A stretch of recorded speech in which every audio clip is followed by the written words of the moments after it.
Good evening, everyone. Today is 28th of June, 2023. It's a beautiful Saturday evening.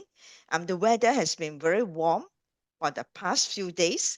Yeah, the time now is 8:30 p.m. Malaysia time, and we appreciate everyone who call in here and to spend their Saturday evening, their Saturday morning, or wherever time zone you are in.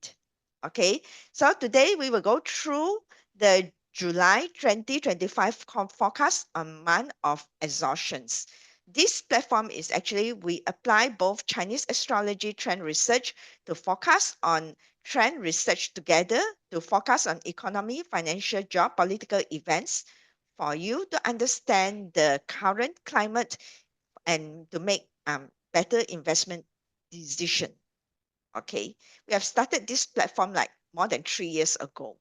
And today, I think we have quite a lot of followers as well. So the top agenda we will go through is the introduction, the disclaimer, and then a brief recap of last month's forecast from astrology standpoint. We even go back and correlate what we have forecasted, okay, almost like one by one. And influence of 5 elements energy in July 2025 and July 2025 geopolitical financial forecast, where PC will also go back and also do a brief recap of the last month's forecast based on his trend research. And finally, the summary from both of us. What is the key takeaways in July 2025? What does energy tell us? What does the trend research tell us that what the forecast of July 2025 will be? Okay.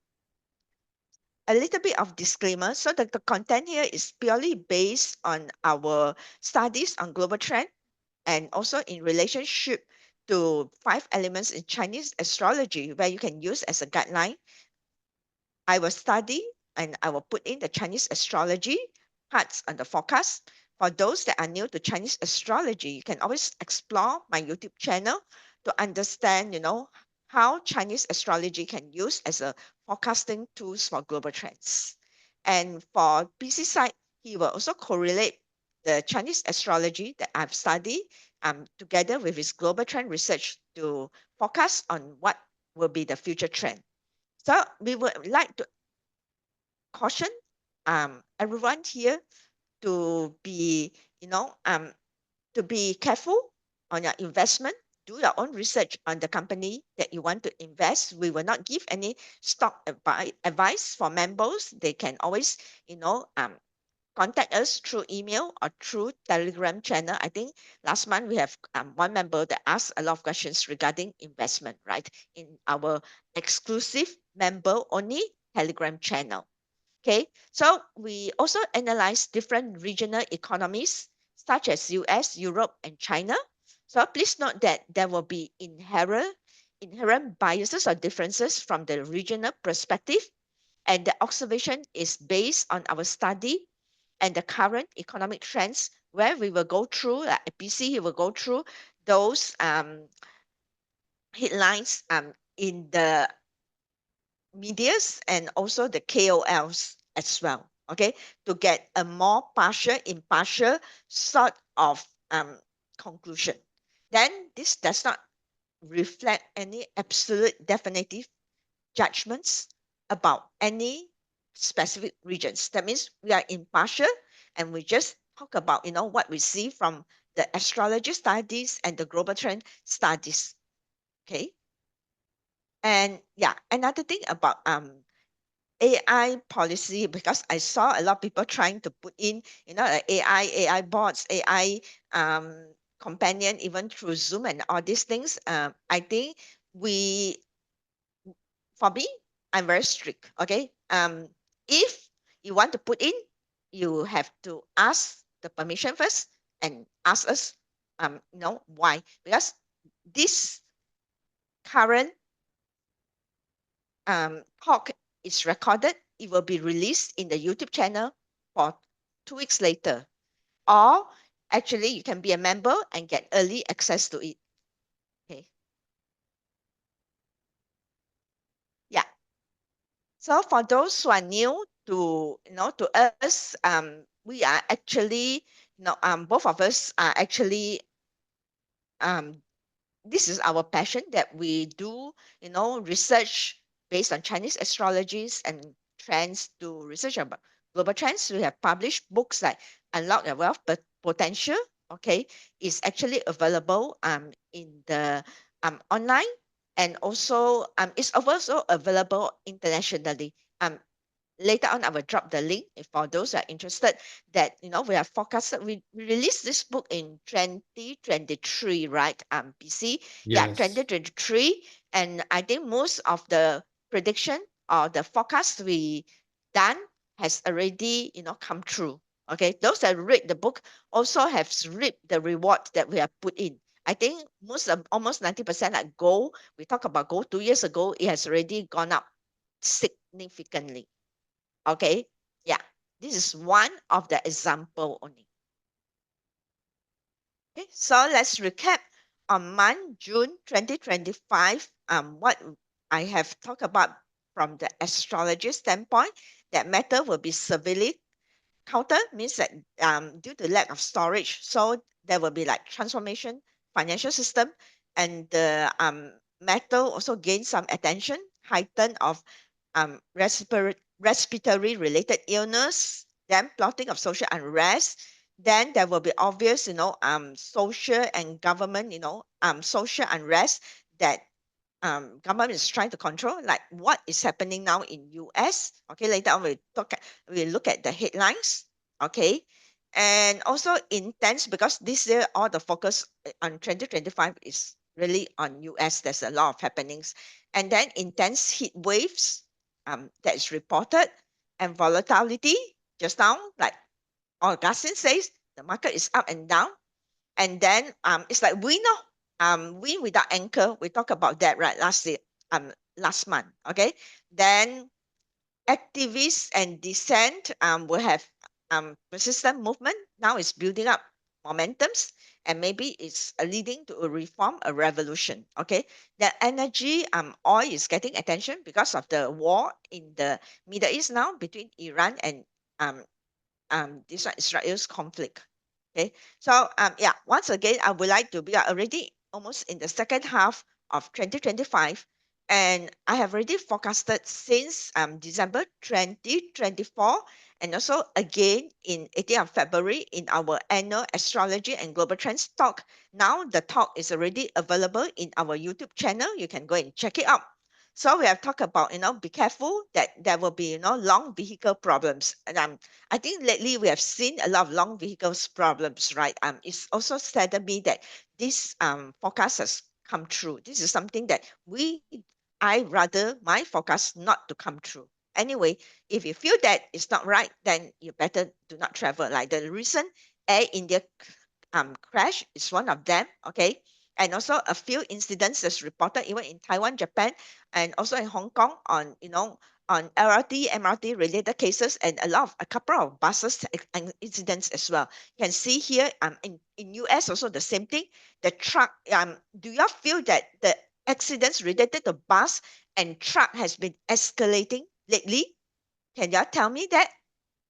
Yeah, even in Malaysia, I think for the first half of this month, I think there were already a few incidences. Yeah. Okay. So yeah, unfortunately, this is happening, and actually the energy do not lie. Okay. Yeah.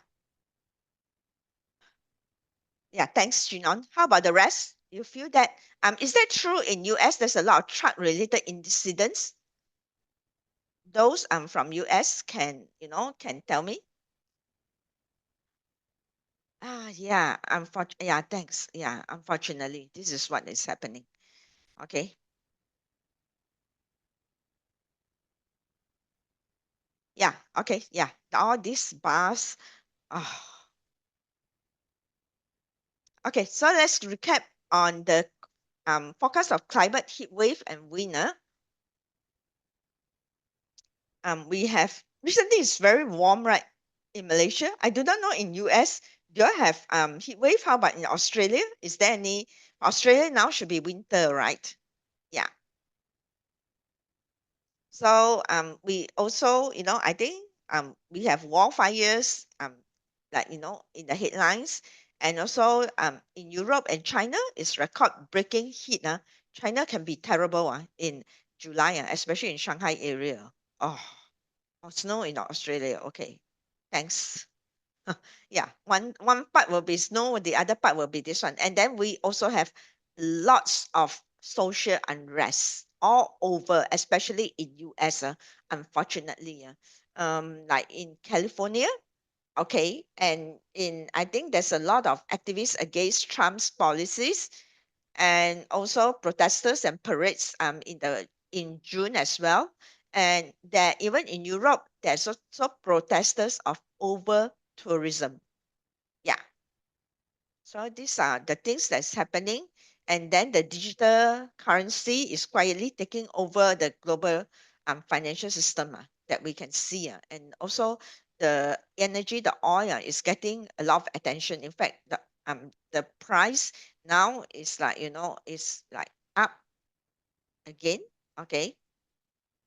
And also in June, yeah, there's a lot of volatility in many places, especially Iran and Israel that is happening now. Okay, and this will cause a lot of um, some losses in the tech stocks, and also because of the instability in supply chain, which I have already talked about since beginning of this year, that supply chain is going to be, quite challenging as well this year again. Okay, yeah, and also we have reported of related respiratory illness. Okay, so let's go to the month 2025 energy. Yeah, we can see that yeah, this month the pillars the four pillars of this month June 2025 shows a heaven and earth counter between the month and the day pillar, which there will be a clash between government, and it will impact people. People and government are clashing. So and also suggests a turbulent weather, hot and humid condition. And then there will be sudden storm, heat waves followed by the rain. Okay, so we also have earth and earth clash because the month pillar is Koi Wei, and then the day pillar for this month is actually Ting Chou. It's also unstable soil of cracking potential, and shows that there will be tremors or earthquake related activities.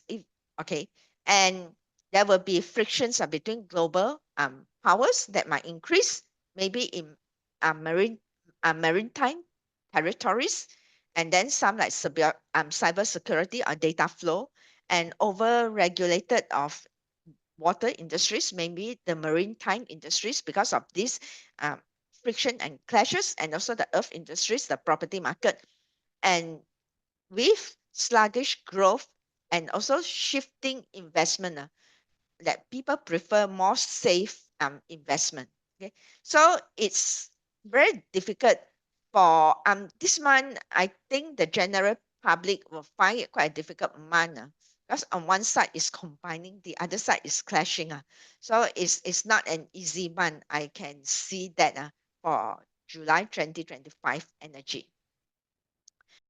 If you find this video informative, please give it a thumbs up and consider subscribing to my channel for more valuable insights and updates. By subscribing, you will be the first to know when I post new content.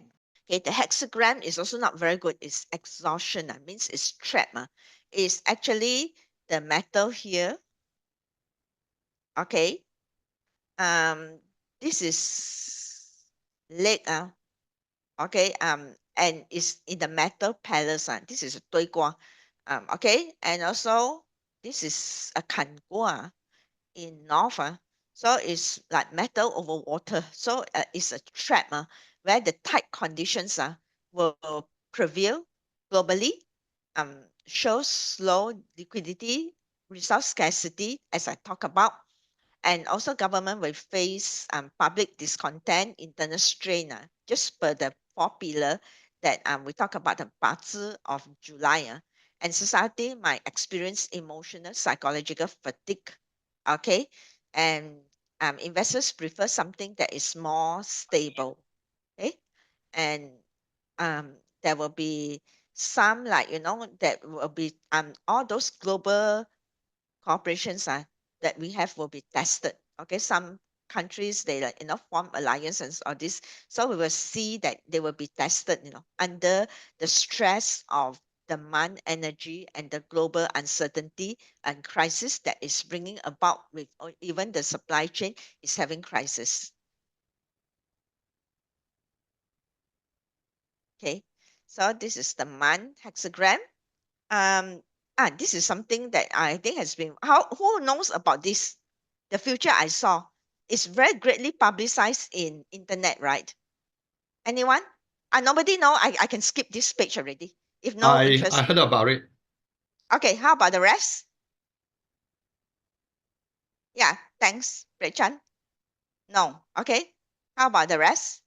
Only 2%. No, okay. Go and Google this. All right, so this is real. Tatsuki is actually an enemy artist, or he. I think she has the vision to, since 1960s. She already, have dreams about future events, and she, I think, predicted the Great Tahoku earthquake, the one that happens in 2011 in Fukushima. I think, yeah, in Fukushima region, where Tahoku is where Sony is. Yeah. So um he predicted that, even the time also he predicted, and it happens, but some of his prediction never come true. Some that's come true. There are a certain percentage that's not come true. She predicted another, earthquake in 5th of July. So, but okay, the chart I see is no indication. I hope it does not happen also lah. Okay, so this is quite a big hoo-ha in a way. Okay, yeah. So I think,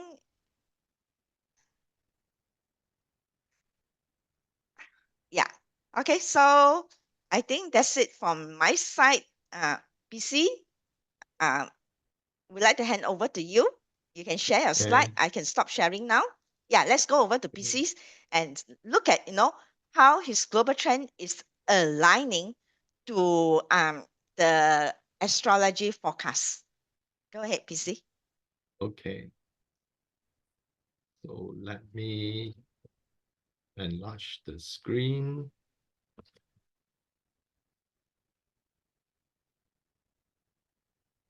Okay. So, mm, hold on.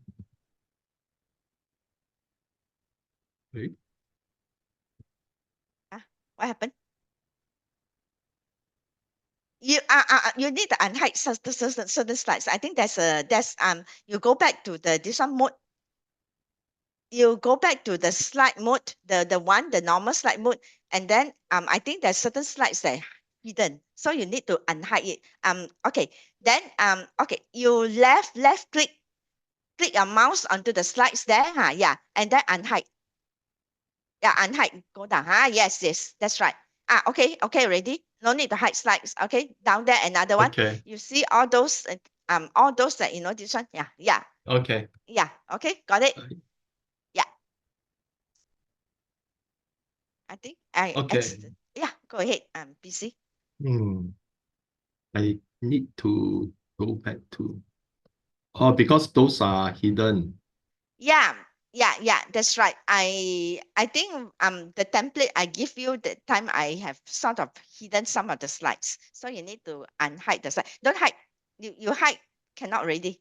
You see the numbers there got a striking one. That means it's hiding. Hmm. Ah, Okay. So, okay. Yeah, okay. Anyway, um, June, what actually happened? So, um, okay. we mentioned that the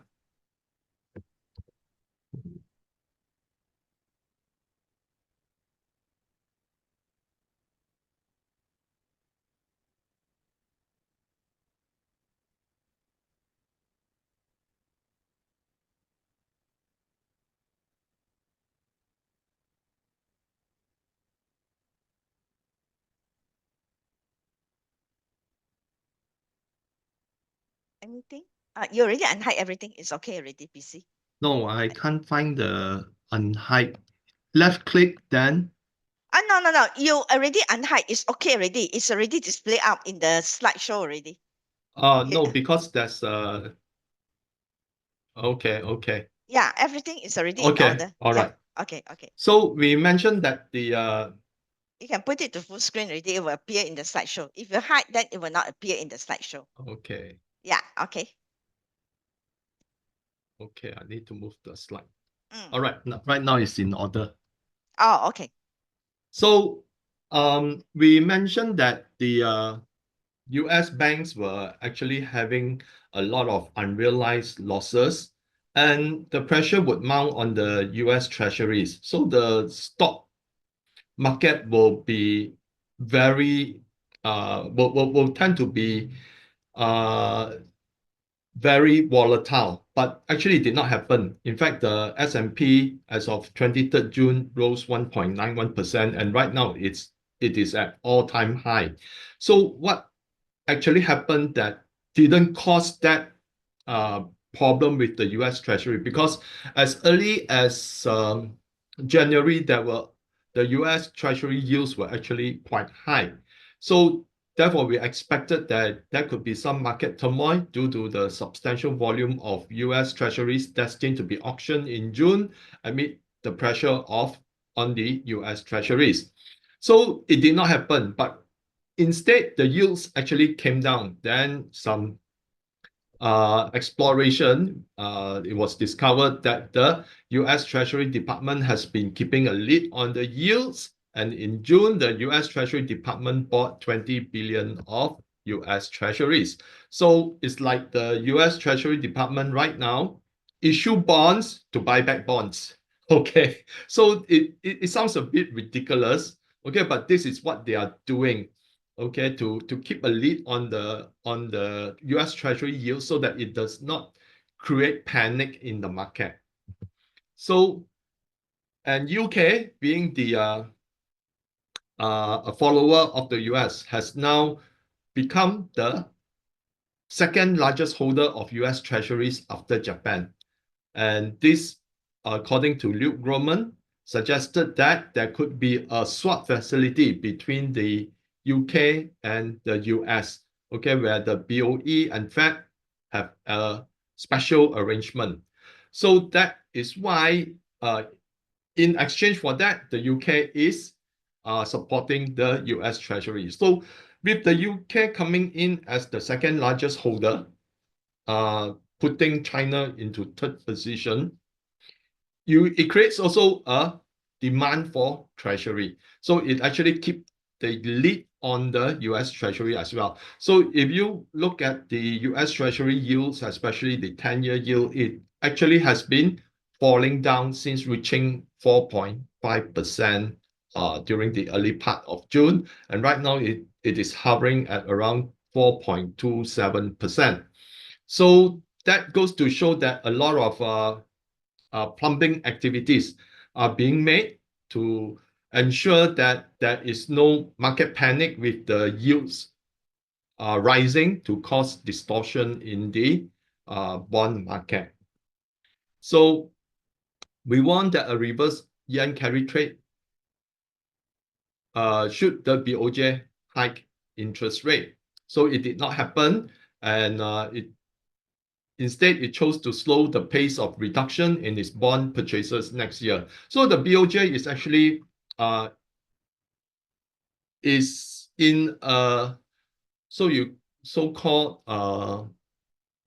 in a loop that it cannot get itself out of, because if it hike interest rates, then the Japanese government would likely to be bankrupt because they need to continually borrow from the market to sustain its economy.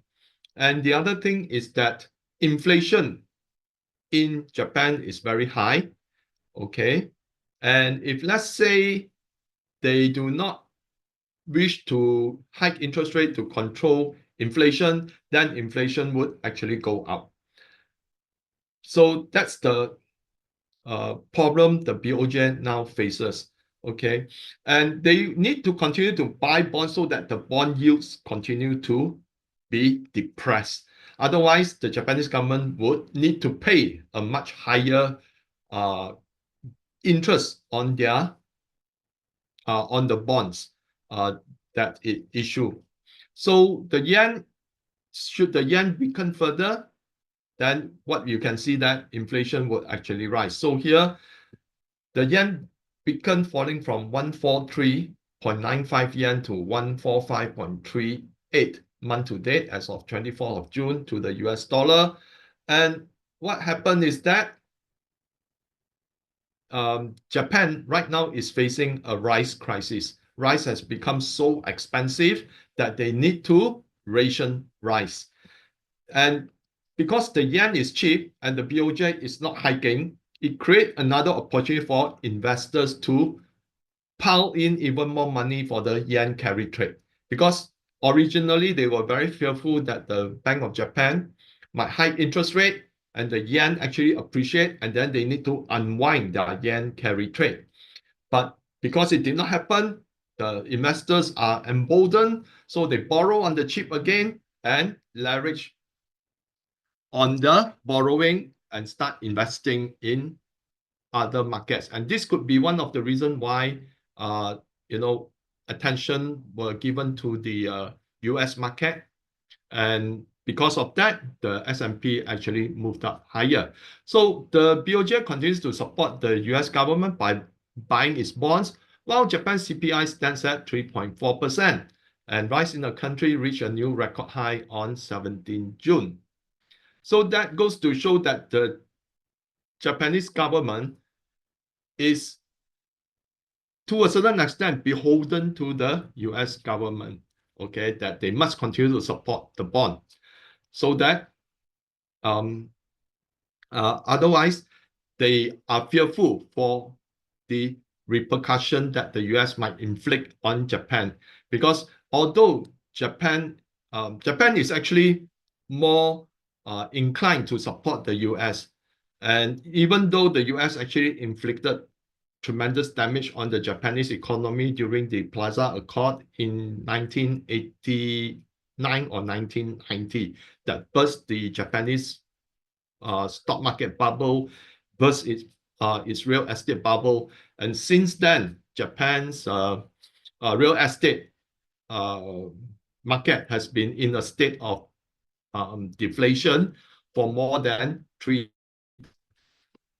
So in Europe, we predicted that the euro inflation would remain above 2%, but it did not happen. It hit 1.9% in May, which was mainly due to the strengthening of the euro.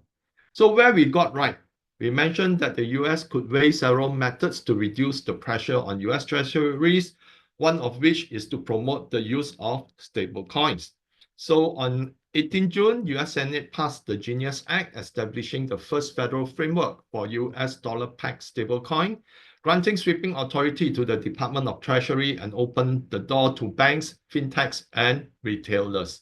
So this This one is, also is like a transformation of the financial system, right? Like the yes, astrology yes, forecasted. Yeah. yes. So in fact, the shift right now to crypto and stable coins is, to the way I look at it, is a controlled demolition, because they know that the US dollar days are numbered. And one of the way is to put the money into stable coins and start anew. And that is what I think the Trump admin is trying to do. Otherwise, with all the debt and so forth, the US cannot rely on the same formula, okay, like issue bonds, get the money in, expand the economy. So that no longer works, because everyone is very doubtful that the US can pay off its debt. And therefore, they are trying to move to a new system to start anew. But I think there will be challenges, okay?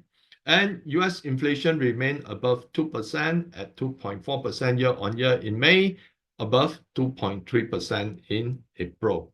So FOMC meeting in June reiterated the risk of inflation running higher due to tariffs, We have already said that the Fed will be very cautious on this, and Powell once again said that he is not in favor to look at cutting rates right now because of the threat of inflation due to tariffs.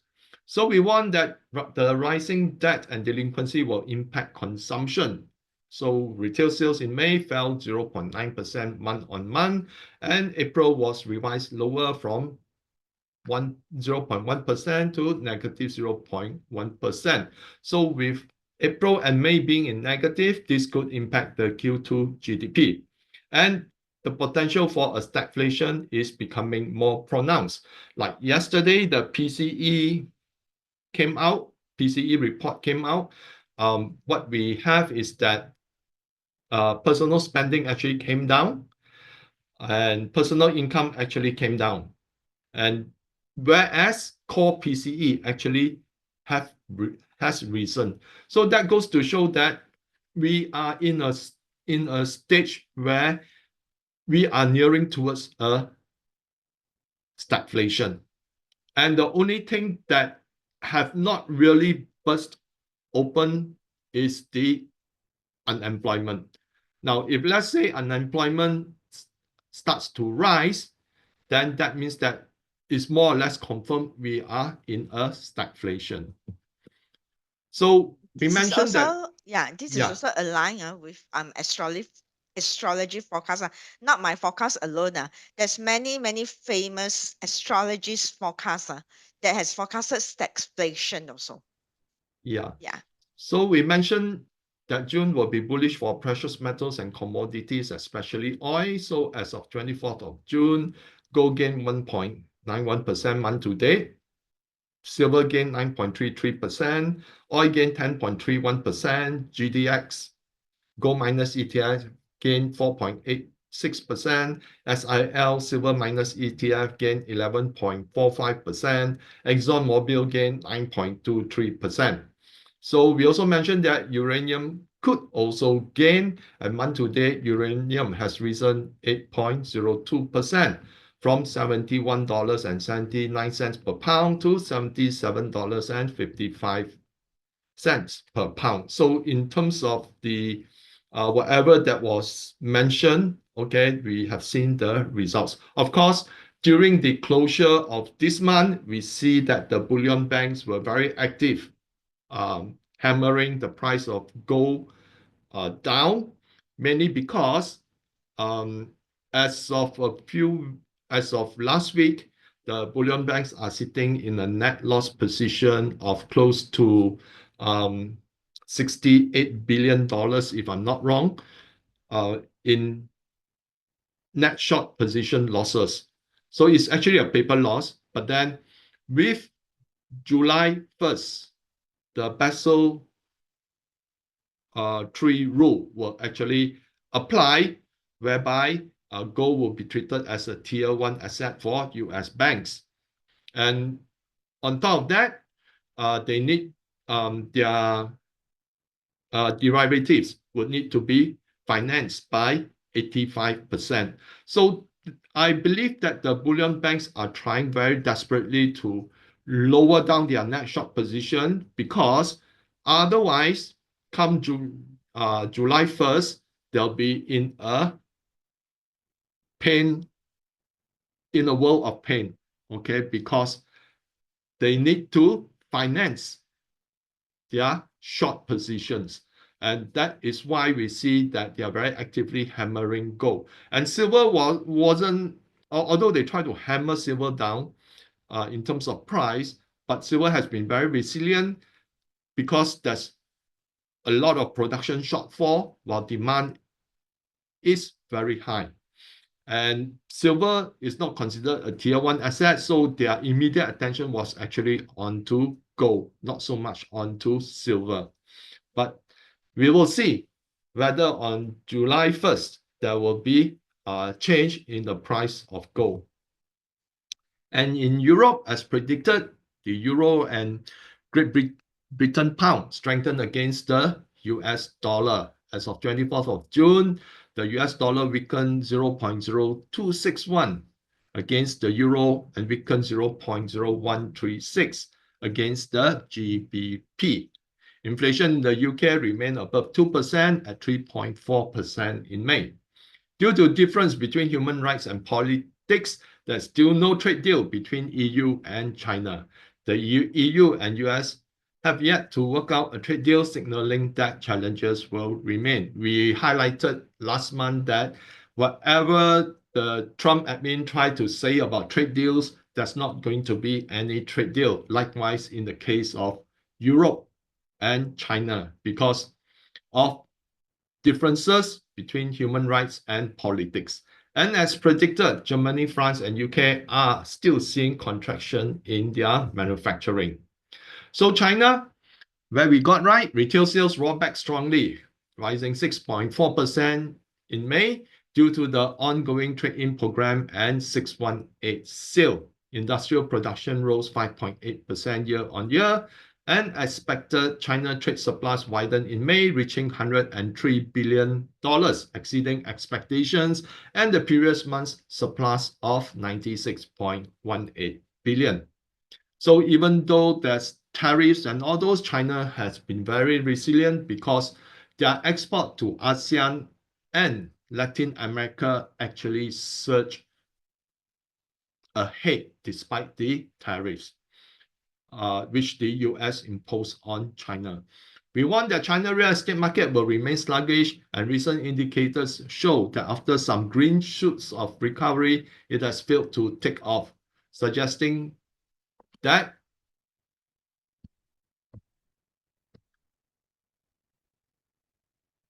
the government planners may need to do more to boost sentiment. There is no visible trade deal between US and China, and US has extended the tariff pause until 31st August. Now, something very surprising hit me in the morning when I read that Trump said a trade deal was signed between China and the US yesterday, but there were no announcement on the Chinese side. So we can safely assume that this is also another Pinocchio. BS, okay? Another BS or Pinocchio situation Yeah. to get the market going, okay? I was also surprised. I saw that also, that China has agreed or something like this. Yeah, actually, China said that whatever has been agreed upon in London is similar to, in Geneva, or in London is the same as what they agree on in Geneva. So the thing is that China will not release its rare earth magnets unaccounted for. So what China has established is that whichever country that imports the rare earth magnets have to be audited, which means if they say they are buying, let's say, 1 million pieces of magnet based on the requirement that they need to produce 1 million auto vehicles, then that will be audited. If let's say it doesn't meet 1 million against 1 million production, then China will stop supplying to that country. And that is how severe it is. And China already knows that it has the advantage with the rare earth minerals, because I read another report that China wants to identify all the companies that are in the rare earth business, who are the main scientists. And China is requesting that they need to report to the Chinese government. And there were some reports that they even want to impound their passports so that they will not. Yeah. They want to leave the country. Yeah, they are unable to leave the country for fear that they would be kidnapped like Meng Wanzhou. Yeah, that's right. Yeah. And then another thing is that this is also in line with the supply chain, because rare earth is part of the supply chain. Yeah, and everyone that is didn't also realize that until now. yeah, So important. And that is also one of the reason why I think it will be a huge challenge to continue to maintain the war in the Middle East for both the US and Israel because whatever Israel's weaponry are, or armaments are, is actually supplied by the US. And the US doesn't have that manufacturing capacity to replenish as quick. And on top of that, there's still problem with the rare earth magnets. And if for investment, if let's say you understand the situation, then you look at rare earth minerals producers that are outside of China, and there are only two that are major in this area, but they have still not reached the kind of level of refinement of the rare earth magnets as China. Because when it comes to production of magnets, China actually controls 90% of the market. So the remaining 10% are scattered uh, outside of China. And if you are interested to look up these companies, then it may provide an opportunity to see how they perform in view of this. So the companies are not few. So because the US is desperate for them, for the rare earth magnets and minerals, and therefore these few companies will be in a position of strength because the price of the rare earth would continue to escalate as the demand continues to ramp up. Yeah, but in terms So of purity, maybe they're not there yet, because actually last month also I talked about rare earth, right? yeah, so the thing is that with rare earth is that it's not rare. It's available everywhere in the world, but the problem is it is a very dirty affair. Many decades ago, when China went into the rare earth industry, there were a lot of reports that said that China is destroying the environment. And there were a lot of illegal mining, and a lot of people actually fell sick in China because of no government intervention. Okay, it was very loosely controlled, and a lot of people actually fell sick. Most of them diagnosed with cancer and things like that. But I think just about more than a decade ago, China started regulating the industry, and by stating that all of them need to have a clean up policy. And of course, those that did illegal mining, they do not have that kind of funding, so they have been forced to close. And subsequently, China invested a lot of money in refining the entire industry. So even in terms of rare earth mineral reserves, those that are proven, China tops all the other 9 countries among the top 10 in terms of reserves of rare earth minerals. And in terms of production of rare earth, China has 60%.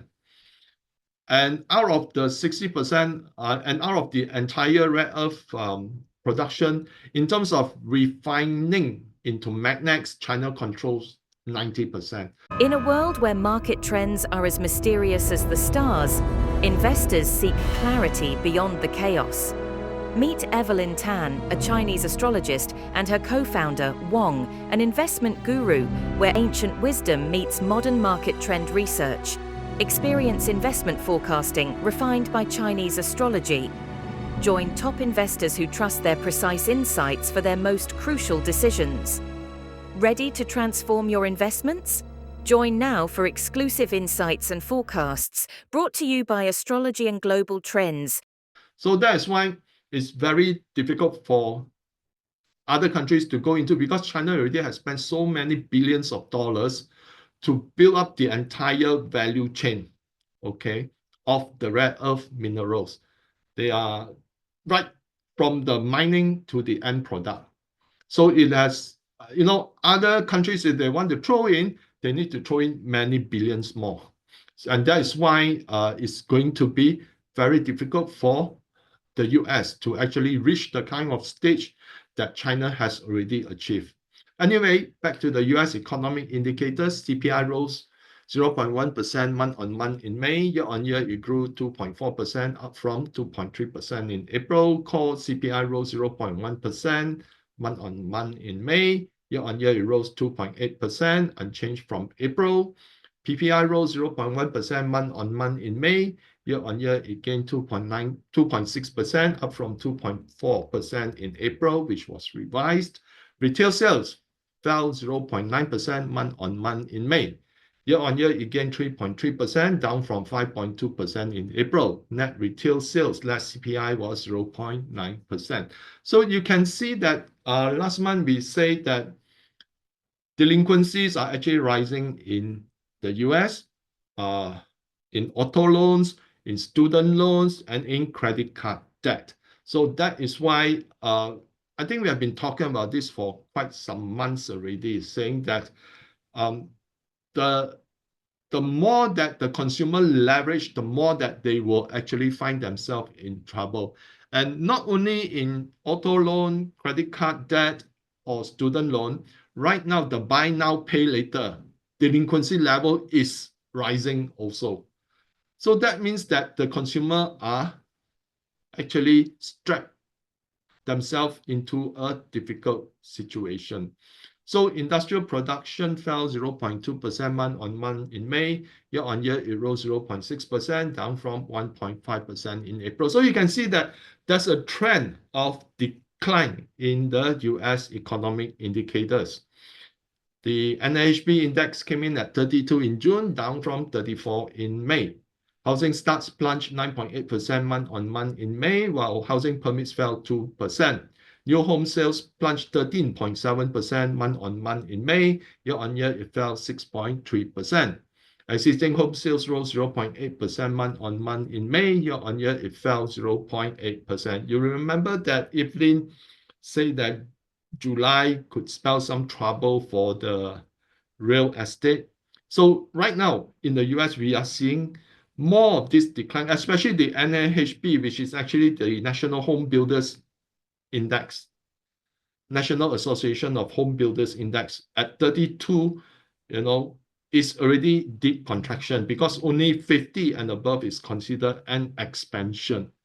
So preliminary PMI for manufacturing came in at 50.2 in June, while preliminary PMI for services came in at 53.1, both of which signal expansion. So even though the PMI looks positive, but underneath all that, there's a lot of bubbling activities that are very detrimental to the overall economy.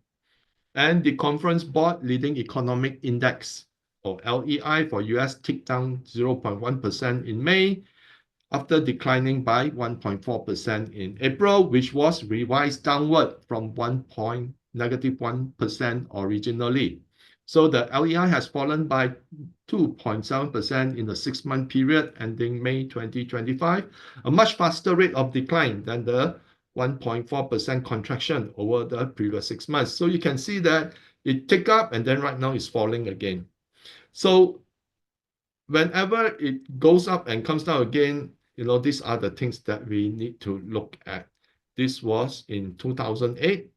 And similarly, in terms of real estate, there are right now more homes being put on sale in Texas and in Florida comparatively versus last year. And that goes to show that the consumer is selling their home equity just so that they can get out of the predicament that they are in. Because you don't sell your home unless you are being pressed to a corner. And this is what is happening right now. Okay, there's a lot of homes that are homes for sale in Florida and Texas have actually gone up quite a lot. And that could spell trouble or potential for another housing crisis in the not too distant future. And if we look at the US budget deficit, US federal budget deficit reached 316 billion in May, taking the year to date to 1.36 trillion. So with 4 more months to go before financial year ends in September, we could possibly see the budget deficit exceeding 2 trillion for the entire fiscal year. Now, what is interesting is that some economists say that the US can actually burn through 1 trillion over a 3-month period. Now, with only 4 months, if let's say they burn through 1 trillion, then definitely it will exceed 2 trillion in terms of budget deficit. And this is another hurdle with regard to the US debt. The government debt has already surpassed 37 trillion. In 2025, almost 9.2 trillion needs to be refinanced. Now, this is a huge hurdle which the Trump admin must overcome. Okay, and if let's say most of this would be in the second half of the year, and it will be a challenge how the US would want to manage its finances. And if we look at it, annualized interest payment on debt based on its Q1 2025 is 1.1 trillion. You can see that after 2020, it actually skyrocketed. Okay, and this is a very dangerous trend. But what is interesting now, I told the Telegram members that I will share a chart that will blow off their mind. And this is one such chart. So at a time when the US government desperately needs to refinance its massive debt, central banks are transitioning towards gold. Here you can see that central banks' gold holdings have been steadily increasing. Now, if we move back the needle to 1980,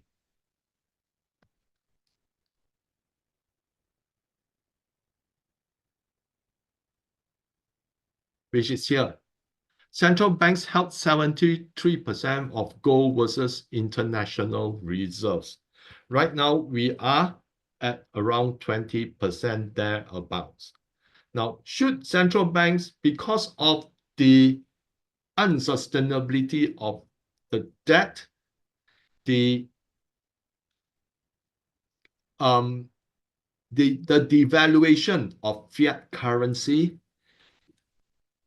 it will not be surprising if these central banks are moving much of their, turning much of their reserves into gold. And according to a survey from the World Gold Council, 95% of central banks respondents expect global gold reserves to rise over the next 12 months. So the central banks are really telling the World Gold Council, yes, we are interested to increase our reserves in gold. Now, if we move back to here from 20 to 73, that is already more than 3 times multiple. Okay. And if this continues to decline, this continues to go up, that means that we are going to see rising yields, okay, and falling currency. Now, previously, when the yields go up, the currency actually strengthened, but right now it's not.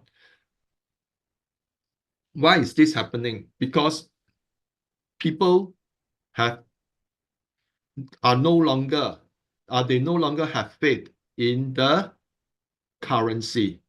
And because of that, central banks, they themselves have no more faith in the currency or in government bonds, and that's why they are hedging by converting their reserves into gold. And this is how the situation is. Now, share in global reserves.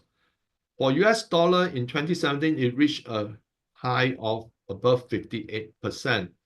But in 2025, you can see that it's just slightly above 44%, whereas gold has been trending much higher.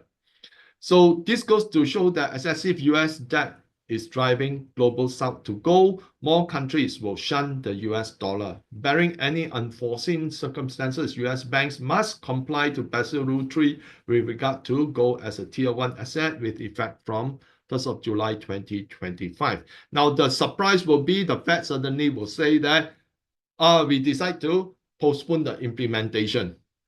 Okay, if let's say the Fed decides to postpone the implementation, then the bullion banks would come in and whack gold again, because it seems like they will be given a lifeline. But according to a lot of analysts, they don't think that is possible because the Fed has been delaying year after year, whereas other countries have already adopted Basel Rule 3. So what could happen in the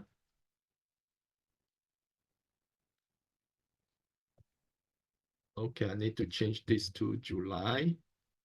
What could happen in July? Now, stock market may be impacted by a series of risks and reinforce the flight to safety, such as precious metals. The exploding debt in the US could create uncertainties with regard to the US credibility. Expect some volatile environment in the stock market. Increase in internal turmoil in the US due to shifting political beliefs. Increase in violence and protests is expected.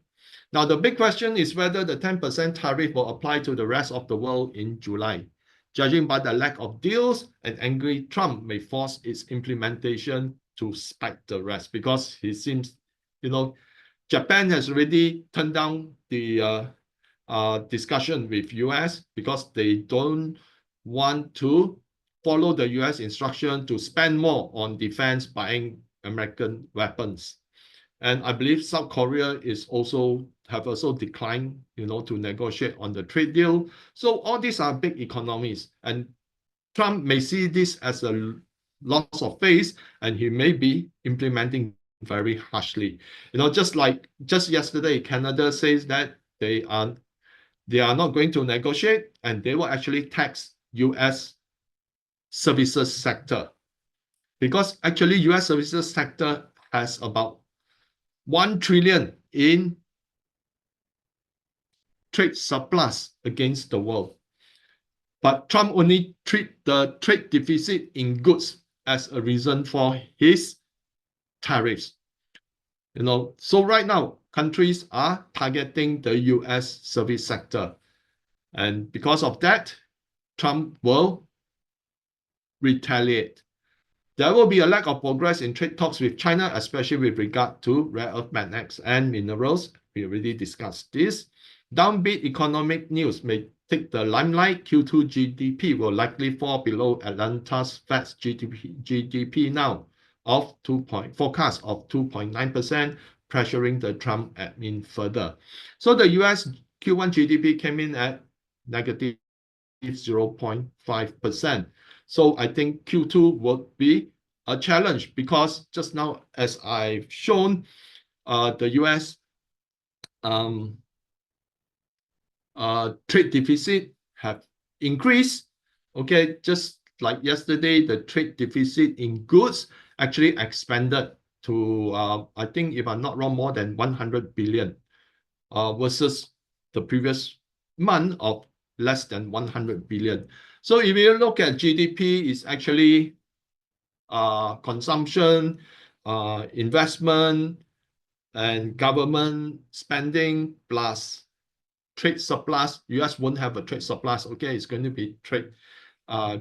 It's going to be a trade deficit.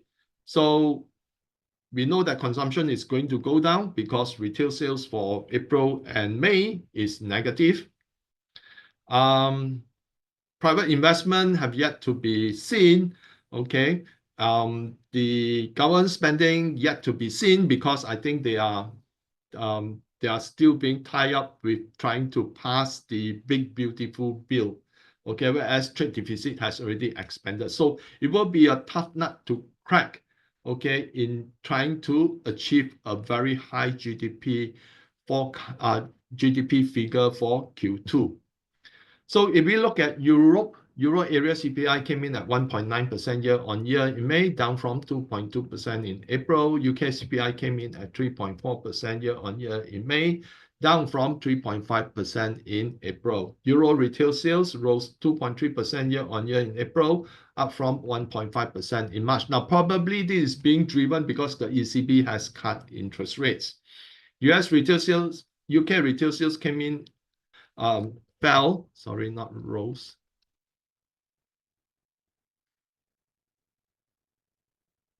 Fell 1.3% year-on-year in May, down from 5% in April, which was revised up. German manufacturing PMI came in at 49 in June versus 48.3 in May, while services PMI came in at 49.4 versus 47.1 a month ago. So France manufacturing PMI came in at 47.8 in June versus 49.8 in May, while services PMI came in at 48.7 versus 48.9 a month ago. UK manufacturing PMI came in at 47.7 in June versus 46.4 in May, while services PMI came in at 51.3 versus 50.9 a month ago. So you can see that Europe manufacturing is still in the doldrums. Now, if we look at it, normally it's the manufacturing that is the primary driver of economic activities, whereas services, although they do contribute, but then without a manufacturing sector, it will always result in more expensive goods being imported. And that's why we see that the inflation is still very persistent.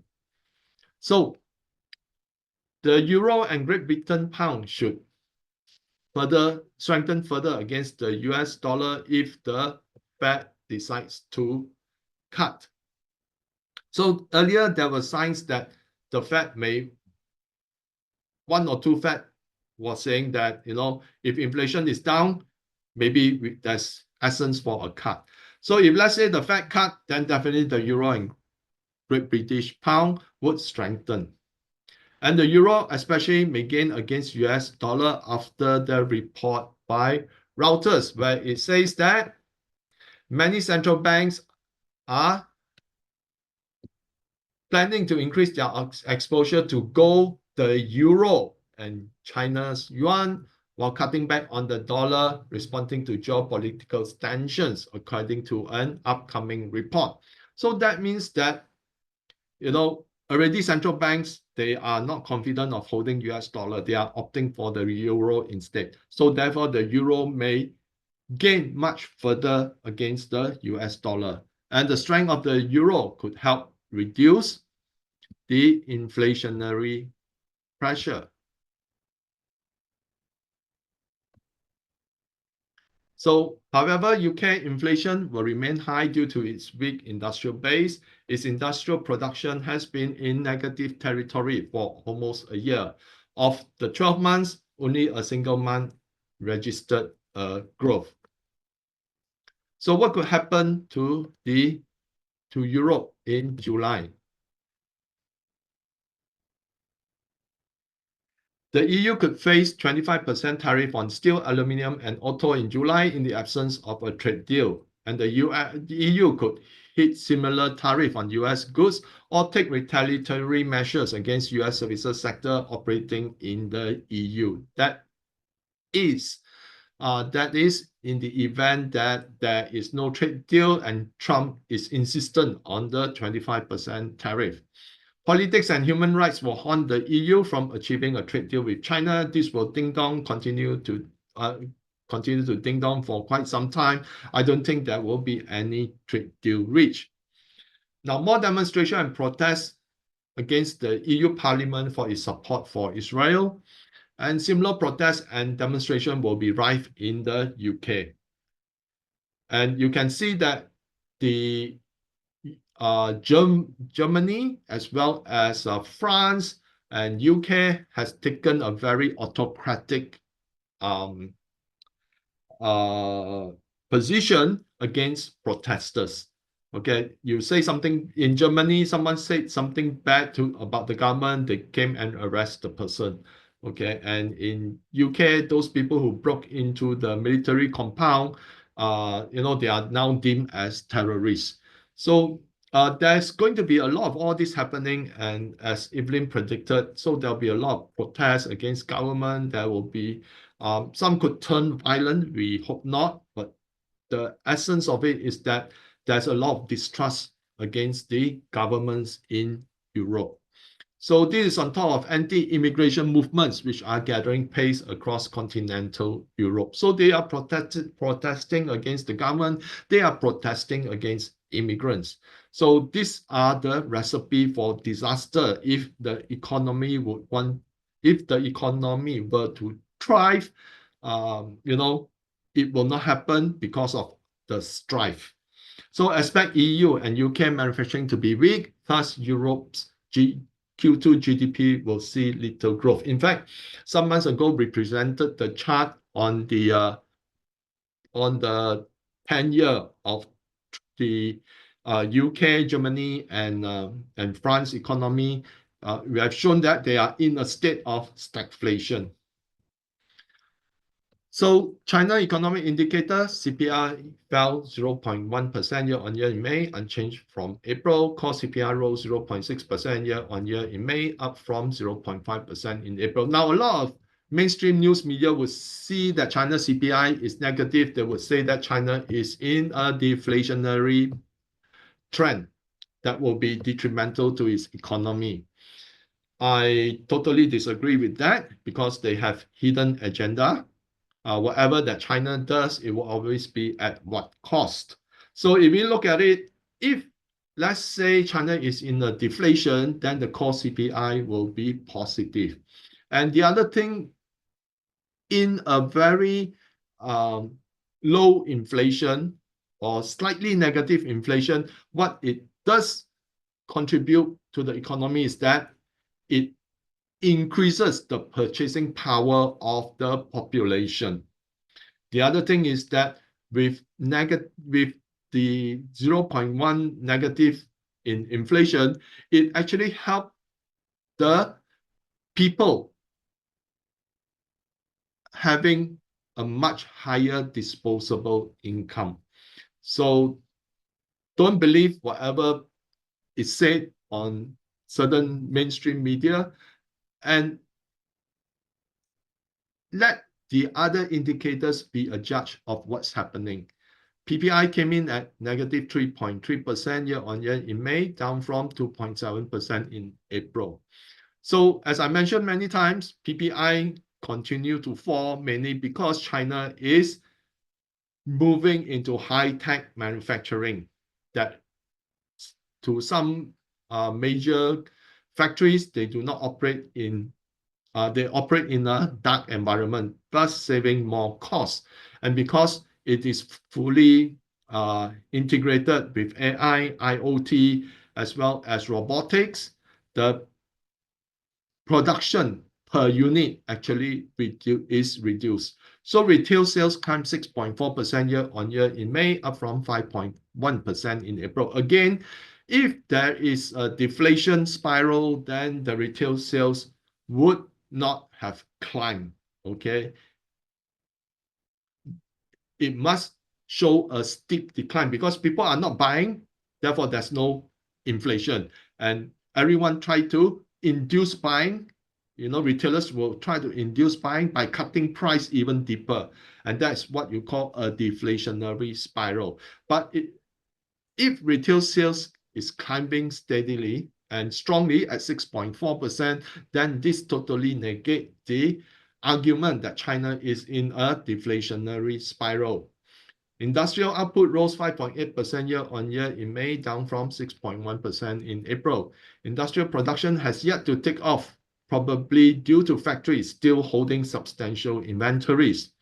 The other reason is the continued downturn in the real estate market, which affects the steel, cement, and building materials industry. So China is actually in a situation whereby one side of the industry, especially the high-tech manufacturing and in the electronics manufacturing, are doing well, but in the other side, those in the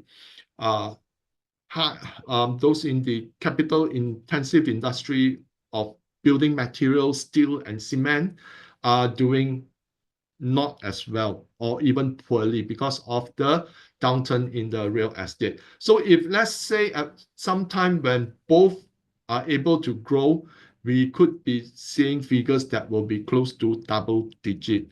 But I think in a certain way, China has actually rid itself of the dependency on the real estate market to boost economic activities and focus on real manufacturing, which is actually a better option because real estate is a highly financialized market, okay?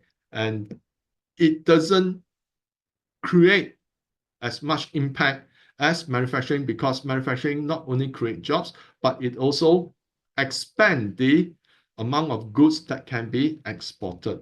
So fixed asset investment rose 3.7% year on year in May, down from 4.0% in April. This affirms the reason for the year-on-year decline in industrial production in May, because fixed asset actually came down. Survey urban unemployment rate on average stood at 5% in May, down from 5.1% in April. So China total goods imports and exports in renminbi denominated terms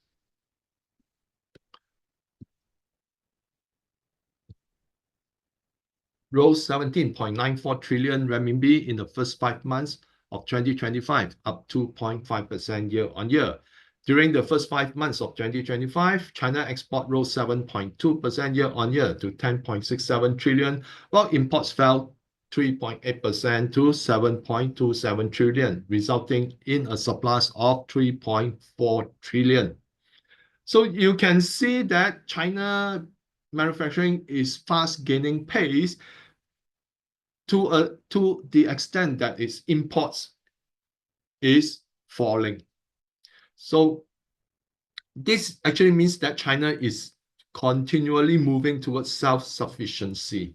And when this is achieved, the surpluses would continue to grow because China need not rely heavily on imports because a lot of things they are able to do themselves.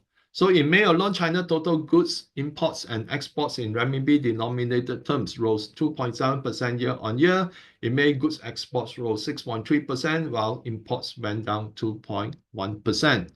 China services trade volume topped 2.63 trillion in the first 4 months of the year, up 8.2% year on year. Services export reached 1.13 trillion, increase of 14.6% year on year, while services imports rose 3.9% to over 1.5 trillion, resulting in a deficit of 375 billion. So here you can see that export of services is increasing at a much faster rate than imports. And that goes to show that what I mentioned earlier, that China is moving towards self-sufficiency is indeed very true.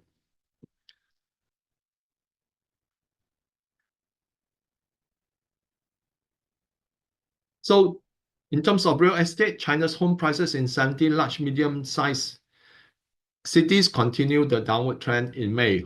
New home prices in first-tier cities decreased 1.7% year on year, narrowing by 0.4 percentage points compared to the previous month.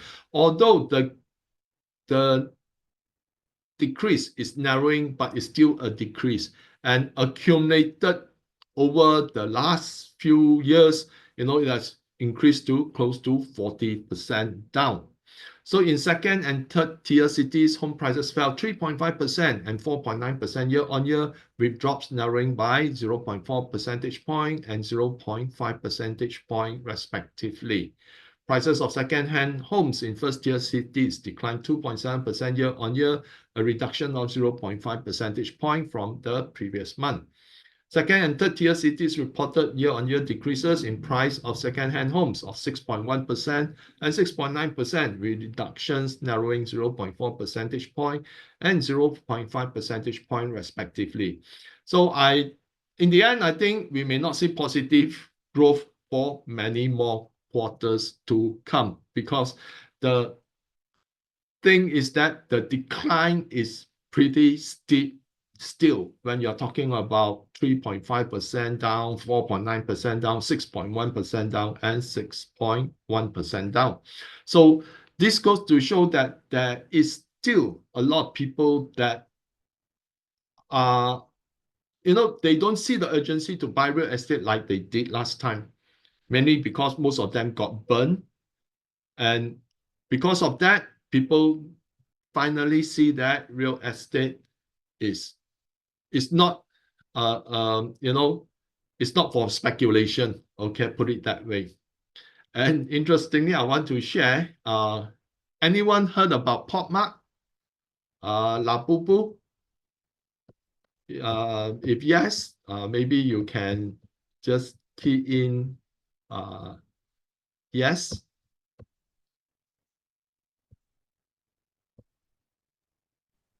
The mascot or something, right? The horrible and ugly toy. Yeah, that's right. It was made famous by Blackpink or somebody. So what happened is that right now China gave a warning to PopMart. Okay, and PopMart share actually fell steeply down because China is accusing that they are using a marketing gimmick which induces gambling among young people. So because it's actually a blind box, when you buy, you hope you get the one that can allow you to sell for a few thousand renminbi. Okay, so it becomes such that people keep on buying because they want to get that price item. So China step in and warn them not to use this kind of marketing gimmick. So other people are commenting that La Boo is meant for playing, not for speculating. Okay, in a parody to what they say that homes are for living and not for speculating. So that's what's happening. Okay, and these are the things that that because of the previous speculation, it destroyed the market and will take many years for it to mend. Even when it's mending, I think the Chinese would not be buying properties as aggressively as before because they no longer believe in that speculation, especially if you have burnt your investment has been burnt about 30 to 40%. So what could happen to China in July?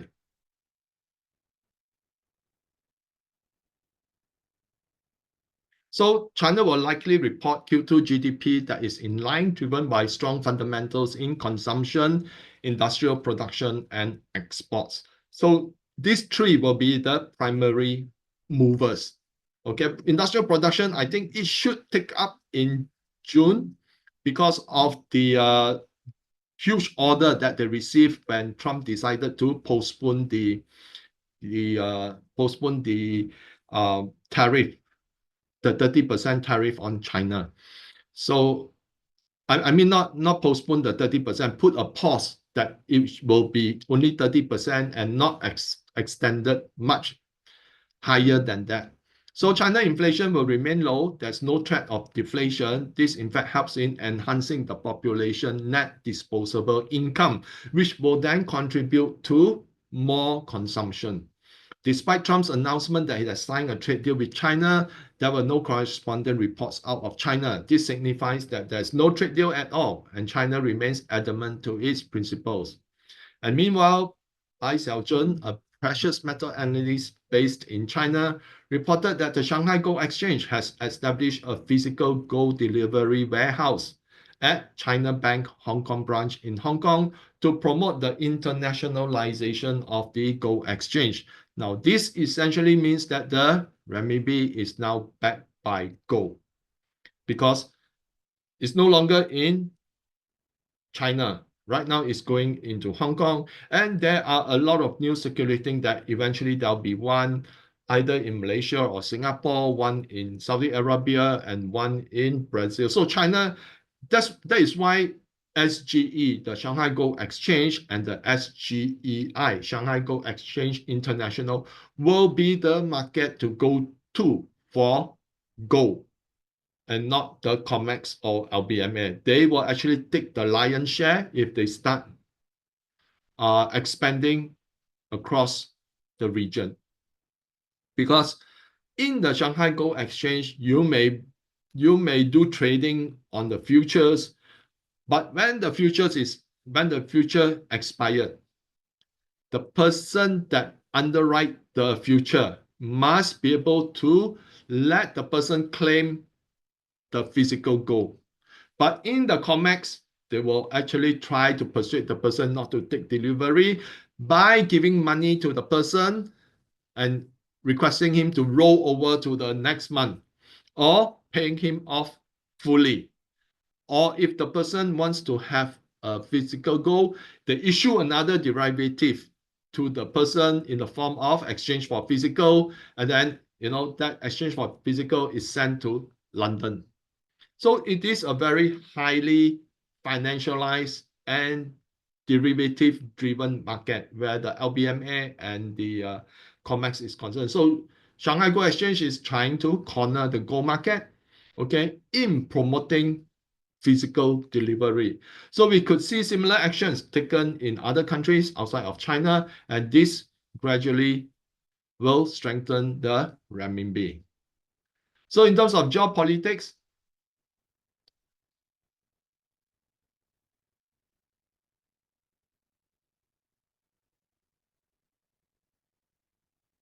the war between Israel and Iran has been suspended by a temporary ceasefire.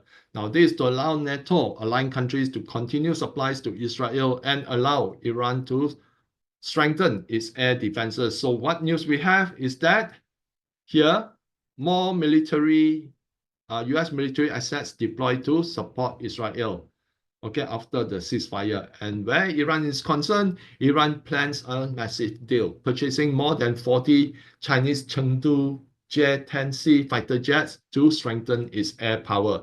Now, the Chengdu J-10C fighter became very popular when in the air battle between Pakistan and India. It was reported that they are able to shoot down the Rafale, the French fighter which India bought. So the difference is that the Chengdu 10C is actually equipped with the PL-15 air-to-air missile, which actually has a range of, I think, I believe is up to 200 kilometers, whereas the Rafale, I think, is about 150 kilometers. So they were able to identify and shoot first. So, of course, in the Chinese arsenal, there is also the PL-17, which is up to, if I'm not wrong, 300 to 400 kilometers. And in development, there's also the PL-27, which is reputed to be up to 500 kilometers. So you can, and because of the reputation that the J-10C have gained, Iran right now is interested. So meanwhile, there is talk of an Abraham Accord involving the US, Gulf countries, and Israel.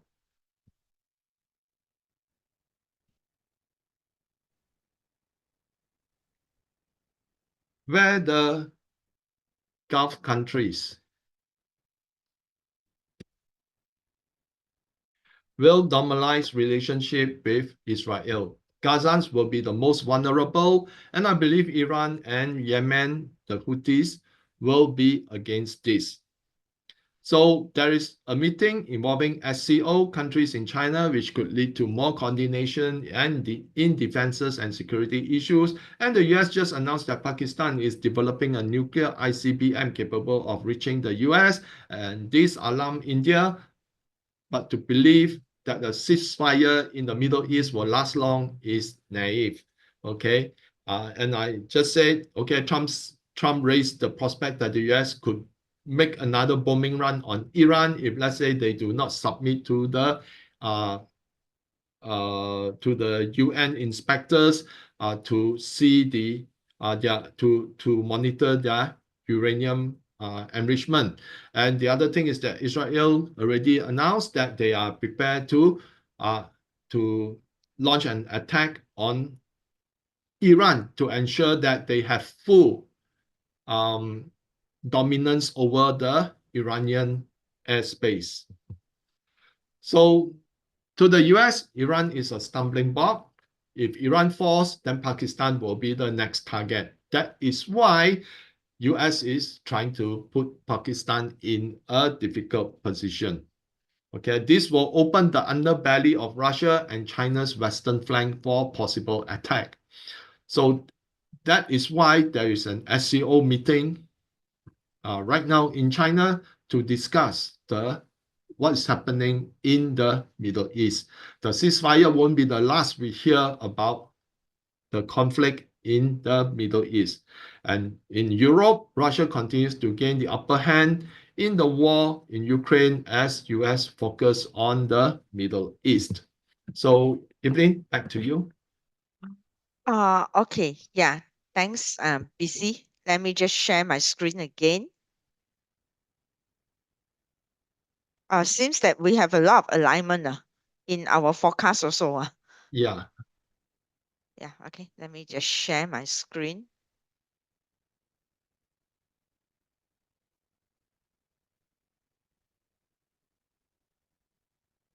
Can you see my screen?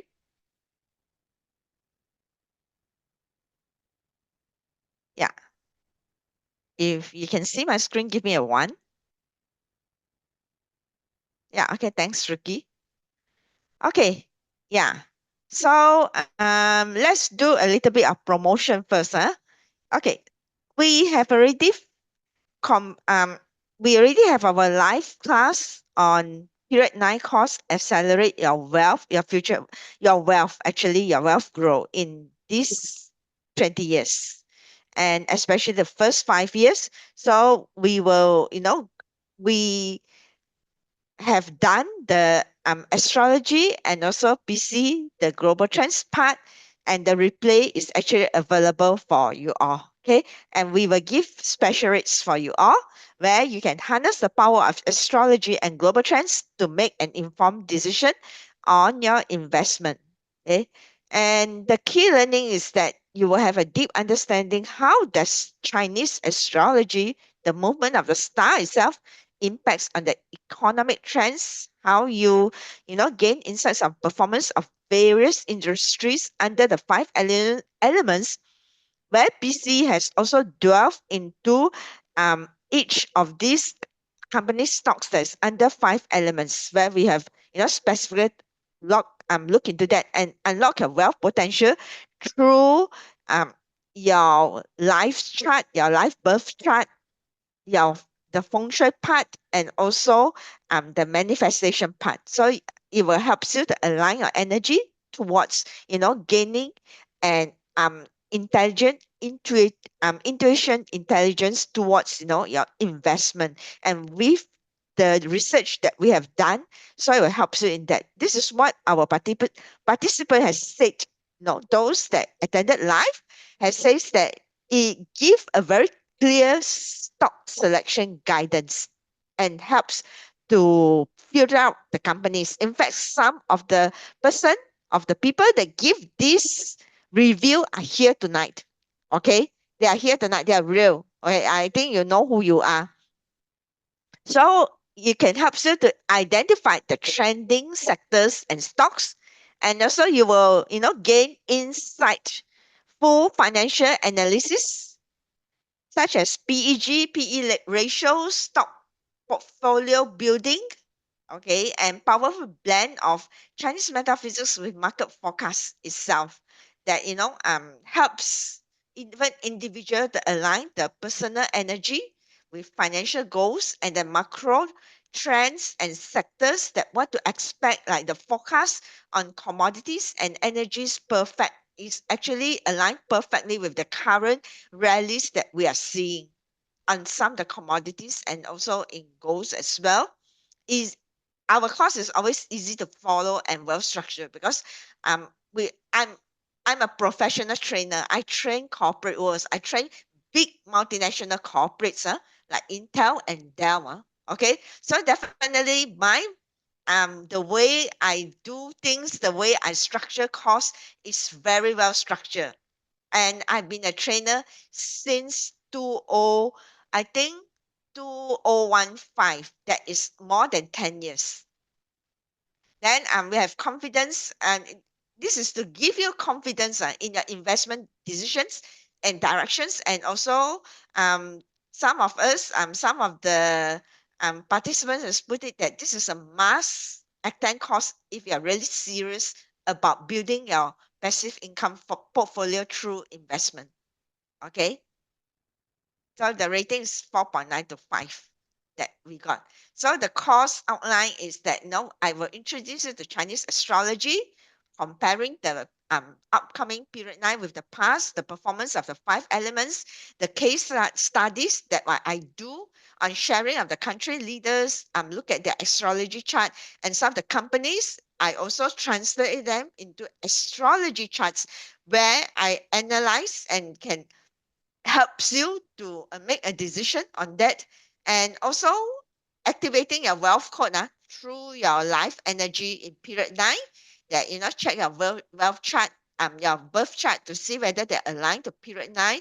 And also how to harness the power of environment, your skill sets that you need, action plans, and also the universe commanding framework as well. So module 2, PC, will walk through all the industries under different or stocks or companies under different elements.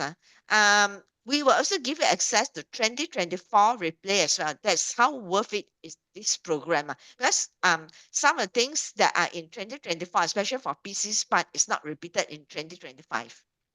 Yeah, in Okay. fact, the 2025 would have a direct reference to 2024 because 2024 will talk a lot about trends in different sectors, but in 2025 we zoom in on different companies operating in specific sectors. So we actually do a complete comparison of peer competitors and such for you to deliberate to come up with your own uh, uh, come up with your own decision on which type of sector that you want to go into. In fact, we discussed about, I think, in excess of more than 80 companies altogether.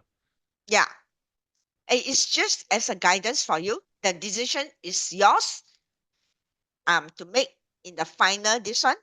Um, it, because you are just buying our research, in other words, buying our information and our research that we have done very thoroughly. Okay. Yeah.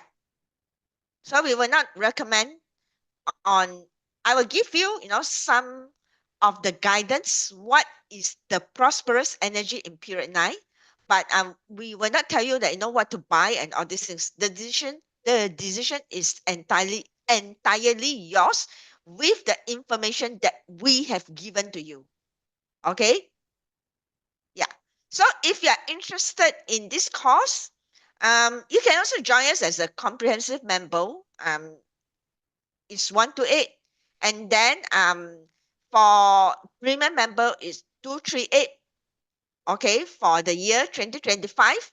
And for this, if you want the membership for free, the comprehensive membership, okay, it will be, with the cost itself, it will be 698.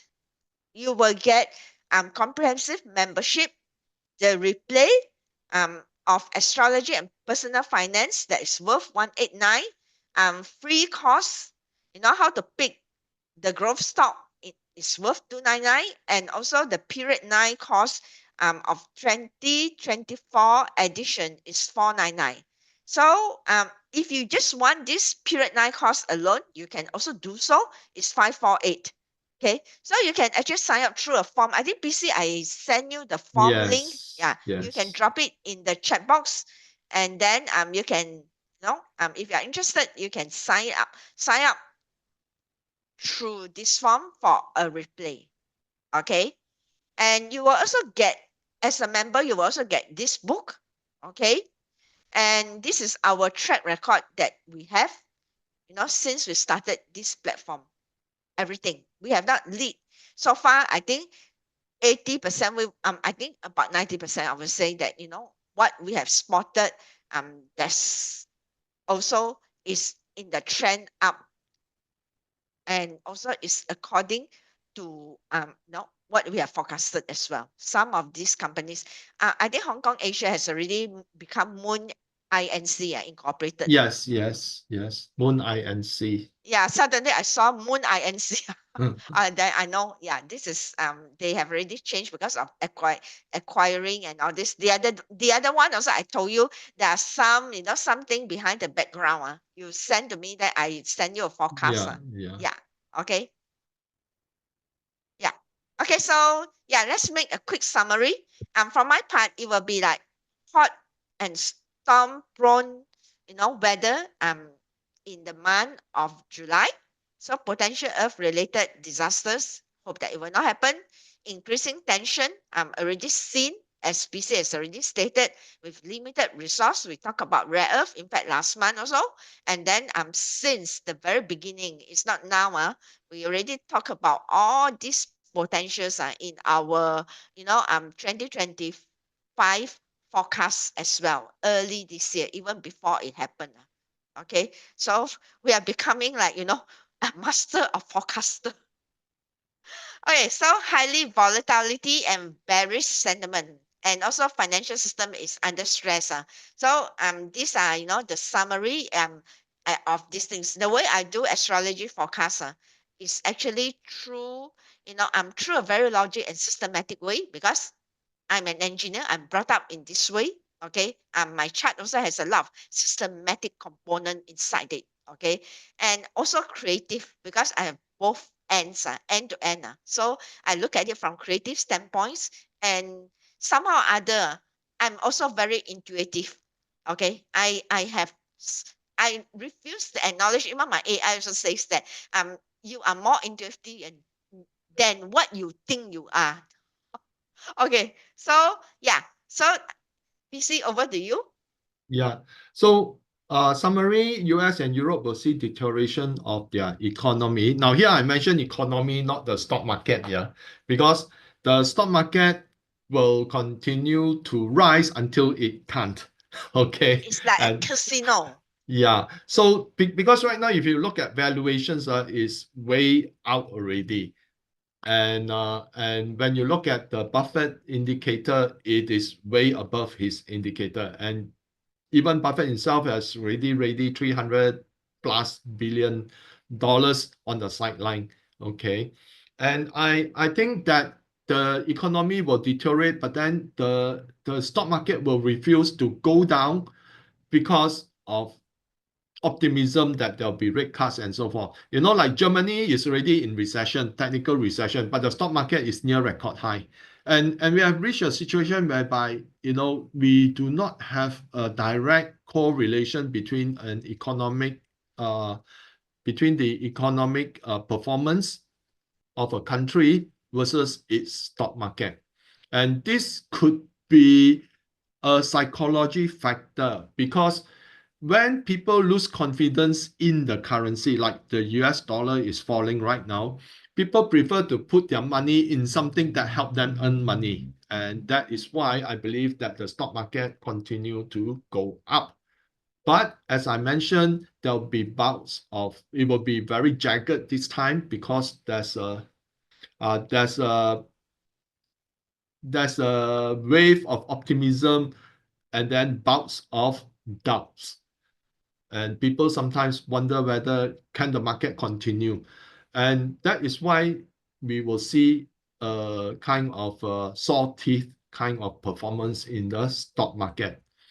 Very difficult to say whether it's going to trend up or trend down unless there is a severe breakage in the confidence level. And that could be related to continuation of the war, or something internal in the US that breaks. Either its financial system, the US government credibility in financing is dead, or internal political conflict leading to violence. So there's a lot of possibilities in that sense, because there is right now total disregard for certain procedures in the US, like what they are just how you put it, arresting people that are brown skin color, okay, because they deem them as illegal immigrants. But some of them are actually US citizens. Some of them are actually waiting to be, some of them are waiting for due procedure to become US citizens. So a lot of these are creating unhappiness among the people. So there could be a breakage point where people cannot take it anymore and it turn violent. That is something that is the danger lurking underneath all this. Yeah, it's increasing the tension. You can see Yeah. that. And some more with, heaven earth type of counter clash. Yeah, so the internal conflict due to political differences in US and Europe will be more pronounced. Although there's currently a ceasefire between Israel and Iran, it is very fragile, can break anytime, and proxy wars will still be fought. Like as soon as the ceasefire started, Israel has started bombing southern Lebanon. Okay, and these are the kind of things that there will be proxy war, and potentially there could be a revival of tension, okay, between India with Pakistan or Bangladesh. So Russia will continue to gain territories in Ukraine because a lot of the uh, aerial defense had moved out of Ukraine in support of Israel. So that's why Russia is bombing Kiev very, very diligently. And China economy will continue to perform within expectations because China just continue to export to countries that won't affect its export due to tariff or whatsoever, and because of the resilience of the Chinese economy. So that's all I have.